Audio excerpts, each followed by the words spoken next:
The news out of Cleveland is that Kevin Love, the five-time All-Star, is on his way off the Cavs, and the Heat have emerged as a potential suitor. And his old UCLA teammate, Russell Westbrook, could be looking at Miami as a landing spot as well. Could the two former stars be exactly what Miami is looking for this season? We break down the pros and cons of today's special buyout episode of Locked On Heat. You are Locked On Heat, your daily Miami Heat podcast. Part of the Locked On Podcast Network, your team every day.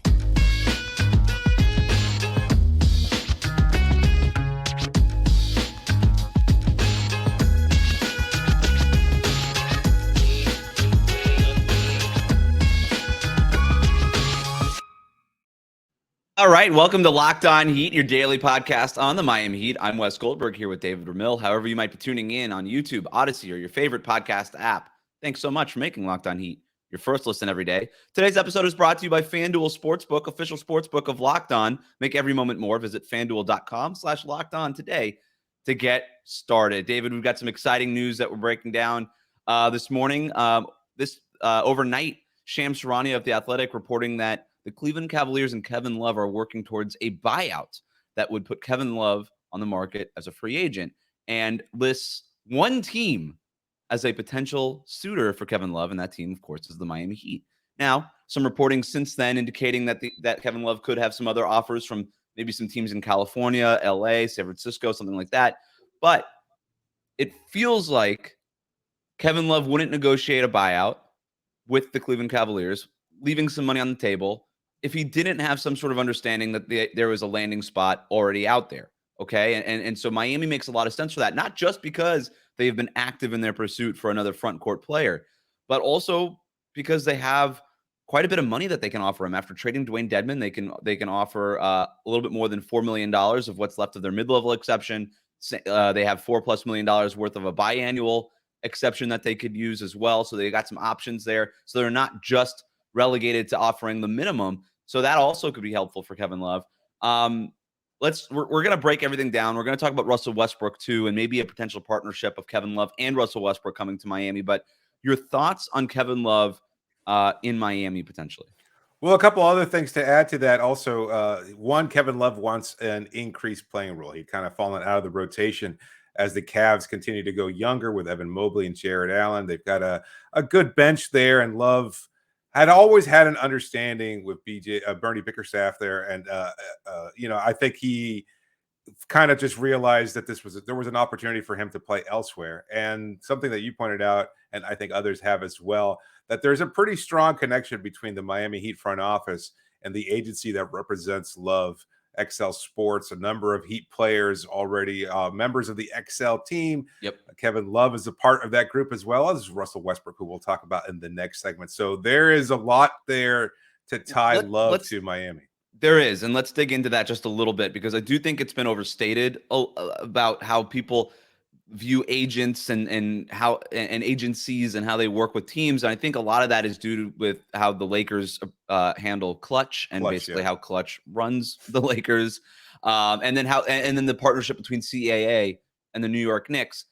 There's a level of respect between the Miami Heat and XL Sports.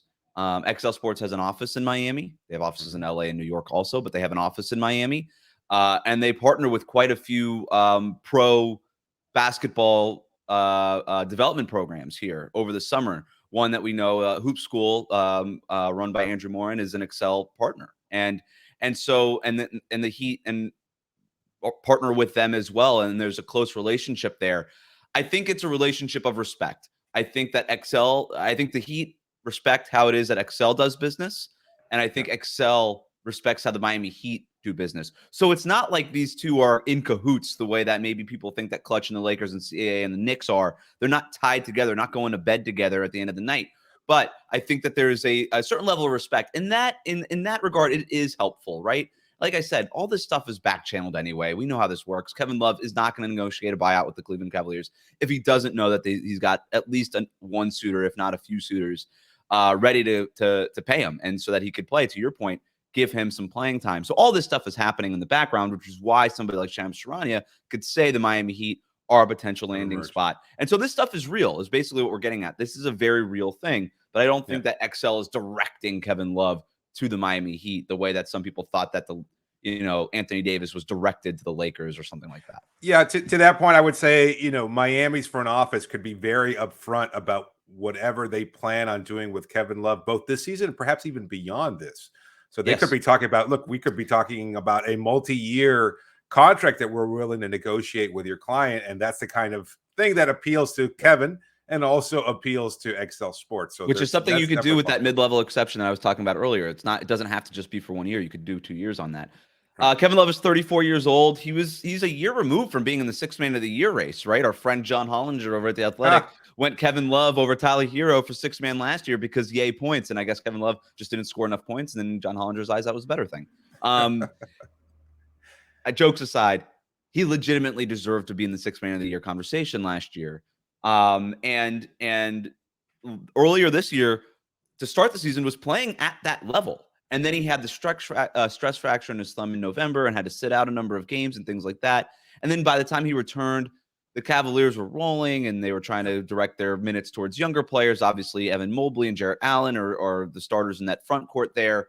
And so Kevin Love was relegated to the bench, lost his rotation spot. And now you can see why him and the Cavaliers ultimately are trying to figure out a buyout situation to allow Kevin Love to move on and find that playing time. That playing time would exist in Miami, no doubt about it. What could Kevin Love bring to the Miami Heat? He's still a very good rebounder. He's a reputational three-point shooter in the way that he has earned it. He's shooting 35% this year from three, which is actually a low for him, but still pretty good for a big man. And you'd think that would probably increase with more reps. And so good rebounder, floor spacer, size. He's checking experienced and smart, high basketball IQ. Yeah, kind of checking a lot of these boxes for the Heat. Almost like a perfect cultural fit, if nothing else, and on-court fit as well with the Miami Heat. The older veteran with still a lot left in the tank, or at least the consensus from the player being that he has a lot left to offer. There's a spot for him, a positional need. So there's definitely an advantage there.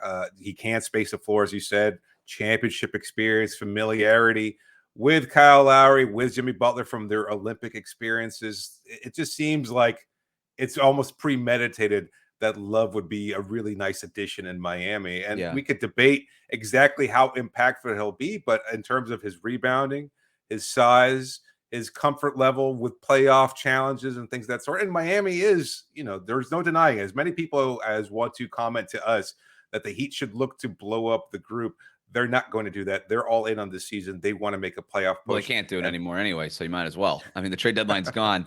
So, I mean, look, I think Kevin Love is an impactful guy, and I said yesterday that, I thought we talked about it since the trade deadline. We talked about this since the trade deadline. True. That we think if he's going to be bought out, and there was some initial reporting that he was before even Sharania said it today. That Love would be a great fit in Miami. Yeah. Our friend Matt Moore reported it, and you and I discussed it at the trade deadline on our live 1 hour special towards the end of there. We said, hey, keep an eye on Kevin Love. And if you were watching then you knew that this could be a possibility, and now it's really happening here. He could play both power forward and center spots. You and I were talking before we were recording whether or not Kevin Love would start at power forward right away, or maybe eventually work his way into the starting lineup. I kind of think that it's easy enough to just slot him in as your backup center. Number one, the Heat need a backup center, so he'd be filling that position. And also, you could still, just because he's not starting at power forward doesn't mean that you can't get to lineups that featured Bam and Kevin Love together in the front court, whether Bam is the nominal power forward or vice versa. It could work in a similar way to what it was when Myers Leonard was here with Myers and Bam. It's like, or Kelly Olynyk. It's like, who really is the center? Who's really the power forward? Doesn't really matter. And by the way, that's kind of how it worked in Cleveland too. Kevin Love has been playing power forward and center for the Cavaliers over the last couple of years, even with as much depth and talent they have there in their front court. So I think he's a perfect fit. I really look, we're talking about buyout guys who are 34 years old at the tail end of their careers. Like he's not going to turn the Heat into contenders all of a sudden. But in terms of what's available in the buyout market, what could become available in the buyout market, he is as good a name as we've seen out there. So I love the idea. I love the idea of him getting the rebounds and the outlet passes to Jimmy Butler and Caleb Martin in transition. There's just a lot to like here. Yeah, no, there is. And I feel like 2010, the big three formation here, 2014, Chris Bosh signing, like this is it just feels like a good fit for Miami. Yeah. It's exciting after the days and days of inactivity. I know Heat fans might feel a little desperate for some But change, this but is why they waited. This is Yeah. why they waited. They weren't That makes a moved lot of by sense. Bryn Forbes. They weren't moved by John Wall. They weren't moved by that. But they knew, and obviously, like we were talking about, they knew that Because this of could the happen. They were that extra waiting on the days. Kevin Love thing. They were working their, not reporting that they were working their back channels, but like, let's not also be naive about this. Like they knew that something like this could happen. They're also doing their due diligence on Russell Westbrook. Apparently, a new update suggests that the Heat could be interested in also signing Westbrook. And there's an important reason why Miami could sign him. We'll tell you what that is next. Today's episode is brought to you by Nissan's most electric player of the week. Brought to you by the all-new, all-electric 2023 Nissan Ariya. I have been looking forward to the release of this car for some time. My son is a huge electric car buff, and he has just been telling me that the Ariya is going to change everything.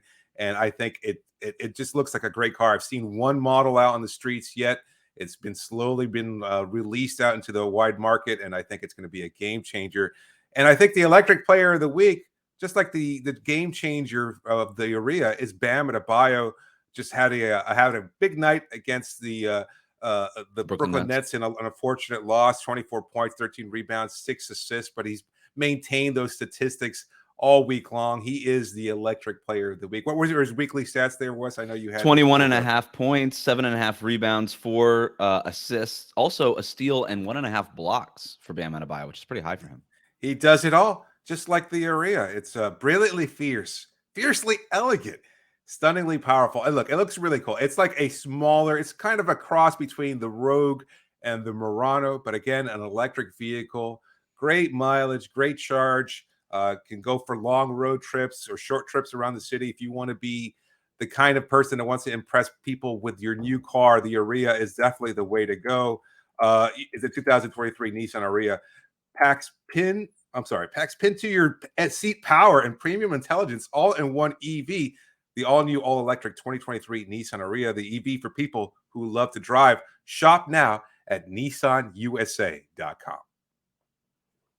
Locked On Heat is also available on Apple Podcasts and Spotify, so please do subscribe. Let's talk about Russell Westbrook here. Barry Jackson and Miami Herald reporting that the Heat have been doing their homework on Russell Westbrook. This is a name that we have talked about a while, that's been bandied about on Twitter quite a bit.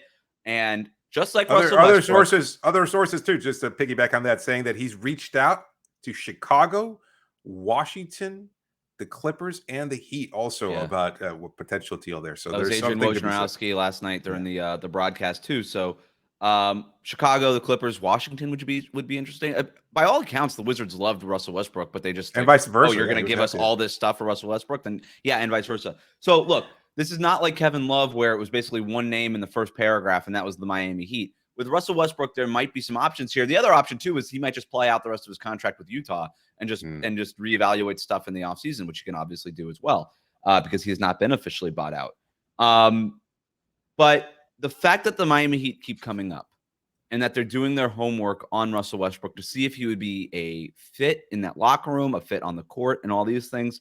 Just like Russell Westbrook, people are polarized on this. They look at the name, they see Russell Westbrook, they see what he can do, and they say, yeah, go ahead. And they also see the Miami Heat and they're said, what do you got to lose? And I kind of get that. But at the same time, Russell Westbrook is a big name. He's a huge force.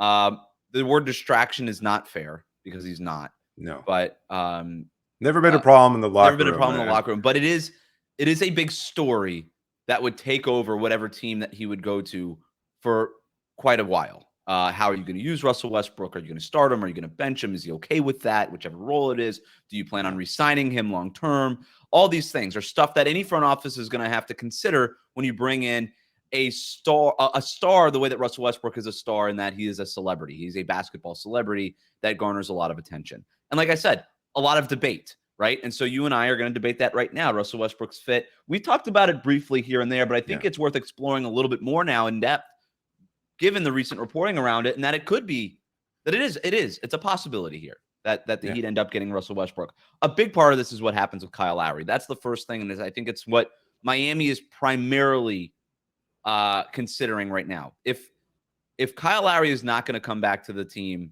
for quite a while, and Everything we're hearing now is that he's probably going to be out for the rest of February. We've, of course, got the All-Star break coming up here. If he misses the rest of February and then maybe some time after that, which is what we're hearing could happen, then maybe you do need a backup point guard. Look, Jamari Bouye is on a 10-day contract, which is going to be up by the end of this week. You could sign him to a second one, but he's not a proven player. Do you want a more veteran, kind of more proven kind of guy like Russell Westbrook is? So there's something to consider there if you're looking just for legitimate point guard depth there. The other thing that I like about Russell Westbrook, and you could talk yourself out of Russell Westbrook real quick, and I'm not saying that you shouldn't, because he's a very bad three-point shooter. He's a very bad defender, even though there's something about defense that I want to get to here in a second that could actually be helpful. But the one thing you could say about Russell Westbrook is he plays, and he's durable. And that's maybe among all the Heat's issues. The fact that they are injured every night could be the biggest one. And with Russell Westbrook, you don't really have to worry about that. He's at least available. So there's something to it. Yeah, I don't know how much of a factor that really is, though, considering, again, there's not a clearly delineated role for him. And that might be a consideration for him, is that how right now, with everything up in the air regarding Lowry, the fact that you do have some depth in Gabe Vincent, et cetera, what is Russell's ideal role in Miami? And I don't know that that's something that Heat know. I don't know that we have a clear idea either. I don't think he would start. Let's say I don't think he should start. Yeah, let's say hypothetically Kyle Lowry just doesn't play. Or let's put it this way. Kyle Lowry's not available on this hypothetical game night. I think Gabe Vincent would start because of his shooting and his defense, and both of which are better than Russell Westbrook. Familiarity also with the Heat. And familiarity, yeah. And to yeah. And then Russell Westbrook comes off the bench. And so you're right. Does Westbrook want to keep doing that after doing that with the Lakers? And it seems like that was a little bit of a tug of war, right? To make that happen. If Chicago or Washington are offering him starting spots, maybe that's enough for Westbrook to say, yeah, I'm going to go start with the Wizards. Thanks very much. But again, I think this is what the Heat, I don't think the Heat should also go ahead and promise Russell Westbrook the starting spot in order to keep him from signing with Washington or Chicago or LA. I think that the backup role is what makes sense for him. The on-court fit is a concern, and we've talked about it. I think anybody familiar with Westbrook, and he has inspired a level of loyalty from a pretty large swath of fans that is a little surprising. And look, I like Russell. He is strange. He has his peculiarities, specifically with dealing with media, that could make it a challenging cover. But that's our job. That's not a Heat fan's concerns. But there are things about him in terms of his off the court demeanor is pretty great. He's great in the community. Nobody ever talks about great in the community. Every teammate that Russell Westbrook has ever had has sung his praises. Loves Russell Westbrook. There's a reason why the Clippers star players are out here being like, sign Russell Westbrook, and the Clippers front office is like, we don't really want to. But including Paul George, who was a former teammate of his. So look, Oladipo, also a former teammate of his. Good Love, as we pointed out, a former teammate. There's some connections there. Yeah, at UCLA, but still, I think they're still friendly with one another for sure. Oh yeah, I'm just clarifying it wasn't in the NBA. Yeah, I just think the issue with Russell for me is never his effort. He attacks the basket even at 34 like it is on fire, and he's the only person with a bucket of water for a 1,000-mile radius. He is incredible in that sense. Incredible energy, pure purpose, drive, etc. A fair passer even now, but he's still so single-minded in his pursuit of attacking the rim that I don't know that he is quite a natural distributor. A lot of the numbers felt inflated during his MVP campaign. He passes to get it feels like sometimes he passes just for the assist number. But look, I mean, he's still very, very good at generating threes when he's engaged and he's willing. Like, he's very good at getting to the basket, collapsing the defense, and kicking out to shooters. That's something that he could still do. Defensively, I do wonder if some of those. Can I add to offensively? Sure. Like, it just, the problem is, and we talked about this in our recap of the Nets loss, the mid-range problem for Miami has been a pretty apparent one, even though the Heat have Tyler Herro, Jimmy Butler, Bam Adebayo, who all operate in the mid-range. Russell, Russell, not so much. He takes the mid-range shots. He takes a lot of those, and he misses 30% or less in almost all of them. He shoots high from the rim. He has some nights from three-point range where he's dialed up, but overall, he's not fixing Miami's. He's not fixing Miami's three-point shooting. He's not fixing their spacing. That's the concern, right, with Russell Westbrook, and the problem is that he's going to keep shooting those shots. So that's something that the Heat need to think about is do we want a guy who can reliably handle the ball and get us into some offense, even though we know that he's going to probably shoot us out of some minutes of games and things like that. That's something that you have to consider. Defensively, he's terrible, and he's been terrible for a very long time. I don't know that he's ever really been all that good, but he's really bad right now, and that's a concern. I do wonder if in Miami's zone scheme, and they love to go zone. If Russell Westbrook's coming off the bench for you, and Miami loves to go zone against opposing second units, if some of that's mitigated, if you can kind of use that chaos that Russell Westbrook is defensively and control it and turn that into a controlled chaos that could turn into him jumping passing lanes and creating steals. The one thing about Westbrook is he is still a monster in transition. You get him, if he gets his hands on the ball defensively, he's scoring at the other end more times than not. And so there's something to be said there defensively about Miami maybe turning some of those flaws and turning them into pros. With Oladipo and Butler, again, staggering minutes and everything else. But if you can get those two players alongside Westbrook, just doing what they do, interrupting passing lanes, breaking up, passes and touching them and deflecting them, etc. If Westbrook gets his hands on that ball, he's gone, and he'll explode to a dunk on the other end, and that's been Miami's whole offense for most of the season. It's transition offense off defense. It's almost they've thrived on it. Signing Westbrook would not be fixing a weakness, but it would almost be doubling down on it. It would be down. It would be doubling down on a strength and really leaning into your weaknesses. It kind of goes back to, what do you do well? What don't you do well? Do you want to lean into what you do well more, or do you want to try to fix some of the holes? And if those opportunities to fix the holes on the roster are not there, then maybe there is something to be said about doubling down on your strengths. Are we talking ourselves into Russell Westbrook, David? I don't know what's happening here. What should the Heat do? Should they sign one of Kevin Love or Russell Westbrook? Should they sign both of them? Or is there another option that they should explore? We'll tell you what that is next.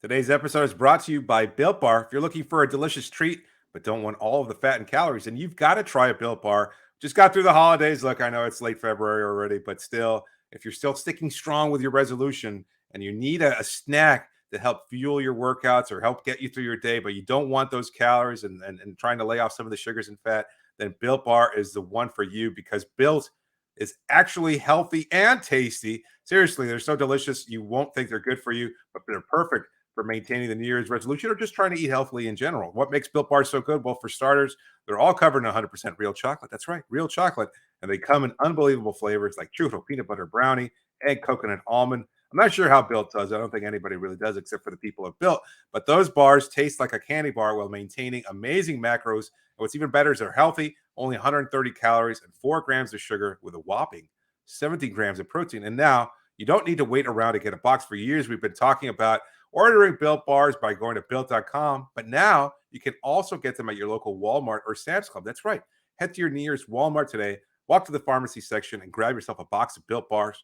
A 4-bar box of cookies and cream, double chocolate, or Wes's favorite coconut puffs. If you're close to Sam's Club, run in and grab a 13-bar box of our hit flavors, brownie batter, and churro.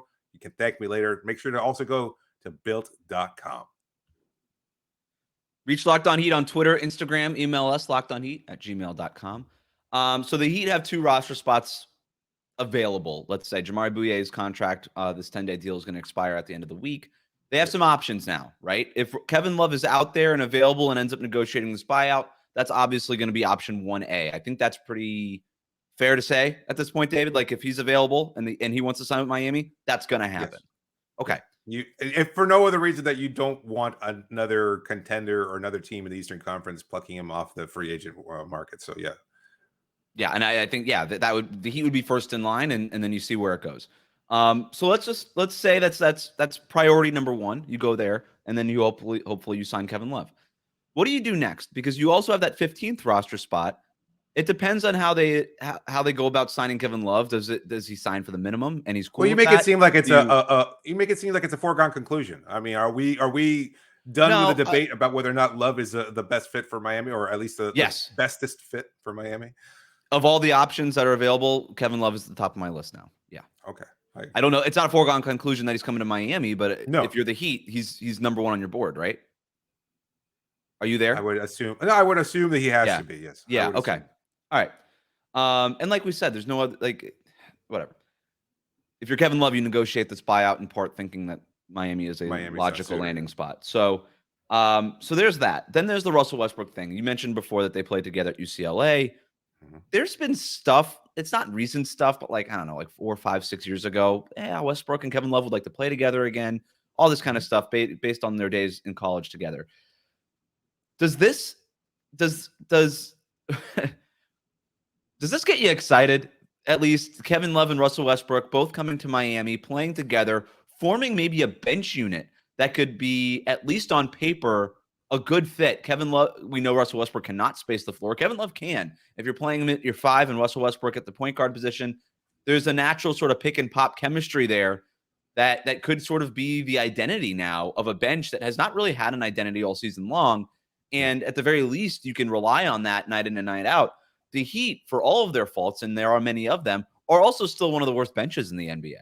And a lot of that is because of injuries, and your good bench players are being called up to the starting lineup a lot and stuff like that. But they have the 23rd ranked bench in the NBA per 100 possessions this year. That's bad, right? It's one of the 7 worst benches in the NBA. Their starting lineup has still been pretty good when healthy. It's a highly rated, regardless of whoever's in there. Yeah. Right. It's a highly rated starting lineup. Basically, as long as Jimmy or Bam are in there, it's a good starting lineup. And really, if you want to get into the weeds of this, as long as Bam's on the court, they've been pretty good. So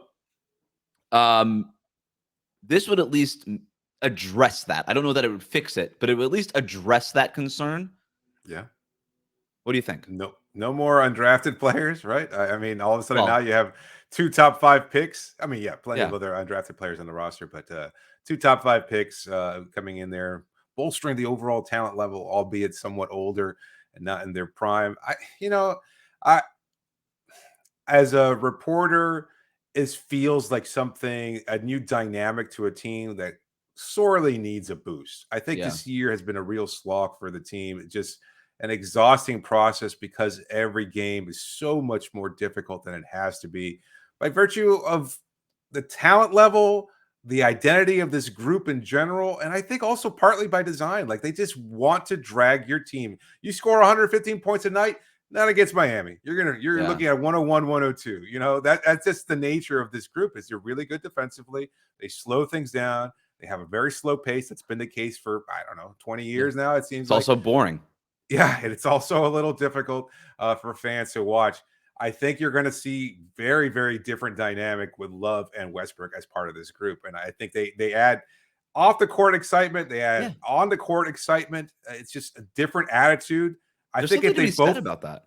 Yeah, absolutely. Look, I talked about this at length during the short year, the COVID shortened year. Like, they went through the longest season in NBA history. Nobody considered that. Everybody was always talking about, the Lakers went through. The Lakers. Guess what? Guess who played as many games as the Lakers? It was their opponent in the finals, the Miami Heat. And then they have that short offseason. You go right back into it. The COVID testing, waking people up at 2, 5, it was draining for everybody. Yeah, it was exhausting. And then to go and have to be, stupidly locked in and face a really good Milwaukee Bucks team was a very, very tough thing. So I think you get to that point where if you don't bring somebody in, you just need new energy. And we talked about this recently. Like, PJ Tucker brought in new energy last year. It was a different dynamic. Kyle did too. Now all of a sudden you could add potentially 2 players that also have like an interest. It's like, Kevin Love was competing in Cleveland, but he wasn't playing. Now all of a sudden he feels rejuvenated to be a part of something. The Lakers were an exhausting LeBron-centric universe, and I don't think they're as much fun to be a part of unless you're winning a heck of a lot of games, and they weren't winning a lot. Yeah. So maybe he can be convinced to come into Miami and boost just the overall camaraderie. It's also, go ahead. Oh, no, I'm sorry. No, you're right. And like, people love Russell Westbrook, and over the maybe it's just a short experiment, but for 20 games, there's 23 games left for the Heat. Like, is the jolt of getting Russell Westbrook enough to carry you for 23 games? And maybe it is. Like, it might be. And look, it kind of sounds ridiculous because I think I'm at the point, and I think a lot of Heat fans are at the point of, F it, just do it, just because it's interesting, just because it's new, just because it's fun. This is a team that has not acquired a new veteran player in 8 months, not since the end of last season. So the idea of a new face, let alone a celebrity the way that Russell Westbrook is exciting. And I do think that kind of trickles down to the locker room. To your point, is F it, whatever. What do we got to lose? And if that at this point, the Heat don't really have anything to lose by signing Russell Westbrook. Kevin Love is a clean fit. What we're really talking about right now is Westbrook. And so I'm okay with it. Yeah, no, I was going to say, like, we talked about this before we started recording. Like, with Westbrook, I really think you need to lean into some high level rebounding because the shot is so inefficient. I think you have to make sure you can stagger whatever lineups possible to Yeah. pull down those boards. And look, there's something to be said also about his willingness to attack the basket or to take these jump shots. He plays Miami's hard. offense, Miami's offense bogs down so much where they wind Yeah. up taking a shot in the last 3 or 4 seconds of the shot clock. That's not a concern with Russell, for better or for worse. Like a lot of that shot is also, as I said, inefficient. But if you can get high level rebounding with either Kevin Love or Yurtseven, who's shown that kind of knack for Coming being back able to soon. pull down boards, I think you can get some really more competent lineups where Russell shoots it, Yurtseven or Kevin Love grabs a rebound and knights an opportunity there. So we'll see how it pans out. I'm all for it. I am 100% for it. We've talked ourselves into it. We're officially there. Yeah, I think so. I never thought I would be here, but I think I am. Like I said, I don't think this is also change for change's sake, which is what you were hinting at. It's not just like, oh, get something new in there. Yes, that's part of it in terms of like adding a new energy to the locker room, but they make sense too. You need somebody to ignite offense. You need somebody who can space the floor. They do that. Kevin Love does that. Kevin Love is Kevin Love is more than just an effort. Yeah, no, you're right. To me, it's totally clean, and he's number one on the board for a reason. Russell Westbrook is still a little bit of an effort thing for me, but like X's and O's, it doesn't really make that much sense on the court. Like you could talk yourself into it really easily, and there's been a lot of teams that have talked themselves into Russell Westbrook and then decided they no longer want to be part of it. The difference for Miami versus all the teams before was that they're not on the hook to pay Russell Westbrook $40+ million a year. If all you're doing is signing him at the minimum, there's different expectations than when you trade half your starting lineup in the Lakers case for Russell Westbrook instead of Buddy Hield also potentially. Yeah. Then it's like, okay, it's like Russell Westbrook or Jamari Bouye. Love Jamari Bouye. Got no problem with Jamari Bouye. But if it's Russell Westbrook or Jamari Bouye, like, you know what I mean? Like, what are we really talking about here? So now hit us up after a 2 for 11 night. Hit us up after a 2 for 11 night, and then maybe we'll have sing a different tune. But at least for now, I could really see the fit being a good one, and it's a good point. Like the salary has clouded everybody's perception because like Kyle Lowry. Look, he's still a negative. He was still a net negative for the Lakers on the court, like regardless of salary. But the expectations are such that it's different. And I will I don't love the on-court fit. I don't love the on-court fit of Russell Westbrook really anywhere. But I almost don't care. I think I think there's something more important than on-court fit for Miami. What they need. We talk about their size, the 3-point shooting, all the stuff that they need. And they do need that. They also just need a jolt. They need something exciting. And I think, and I don't think it's just the fan base that feels that. I think it's the locker room that feels that too. And if you bring in Russell Westbrook, that at least provides a spark. Maybe it's just a short spark, but you're only on the hook if you sign him for 20+ games and then you just see what happens. And I do think that stuff matters more than I think the average fan thinks. Like it's a locker room, it's an ecosystem, and there's things that you could do that you can introduce to that ecosystem that could be positives or negative influences. And from all indications that we've ever gotten about Russell Westbrook, he's a positive influence on most locker rooms, right? And so maybe there's something to that, especially if this Kyle Lowry thing goes in a way where he doesn't come back to the team or if he's gone for a very long time. I even like the fit with Lowry too, I'll be honest with you. I think both of them, I mean, it would be interesting. Like two in terms of personalities. Two former rivals going at it in the locker room too. Not in a combative way, just kind of like bringing out the best in each other. Yeah. I think that's a possibility. Yeah. And Jimmy got that dog in him. Everybody knows that. Bam kind of taking it all in. All the young players. Like, imagine that from a 10-day perspective, like a Bouye or somebody else. Like, all of a sudden, you're in the locker room with like 4, maybe potentially a 5th Hall of Fame player. And Russell Westbrook, Kyle Lowry, Jimmy Butler, Kevin Love, Bam Adebayo. That's all of a sudden the talent distribution just seems very different than what it was even last night or 2 weeks ago. The other options, of course, are other players on the buyout market. There's there are no other players. It's done. We're done. And then sign it in. Do it, Sleepy Pat. Get it done. Sorry. Jamari Bouye has been impressive, but I do think that the Heat would go this direction, or if not this direction, then another veteran kind of experienced player over Jamari Bouye. But obviously they would keep Jamari in the program somehow, whether it's on a 2-way contract that becomes available or within Sioux Falls. And then Orlando Robinson also should be mentioned. Like if Russell Westbrook signs with the Wizards, for instance, and Kevin Love goes to an LA team, I think Orlando Robinson makes sense, but I don't think he's at the top of the board by any stretch. And with Omer Yurtseven, you made this point the other day, with Yurtseven coming back, do you even really need Orlando Robinson on the 15-man roster? I would argue that you don't, as as good as he's been kind of stabilizing the backup center minutes, I think it's time to move into another direction. Kevin Love, if it happens, we're really excited about it. I think he's at the top of the Miami Heat's board. They're doing their homework on Russell Westbrook. We'll see what happens. But there's something to be said about saying, you know what? Screw it. We got 20 games left. Let's have some fun. We'll be with you for the rest of the season, of course, here on Locked On Heat. Thanks again for making us your first listen every day. Remember to subscribe to new episodes of Locked On Heat on your favorite podcast app and on YouTube. Ring the bell to get notified as soon as new episodes go up. Now make your second listen game-to-game NBA every moment, every top performance, every result. Locked On Game to Game covers every game from across the NBA with local analysis that only Locked On can deliver. Follow Game to Game on Locked On NBA, available on the Odyssey app, YouTube, and wherever you get your podcast, David. Is it going to happen? Oh, absolutely. I'm excited.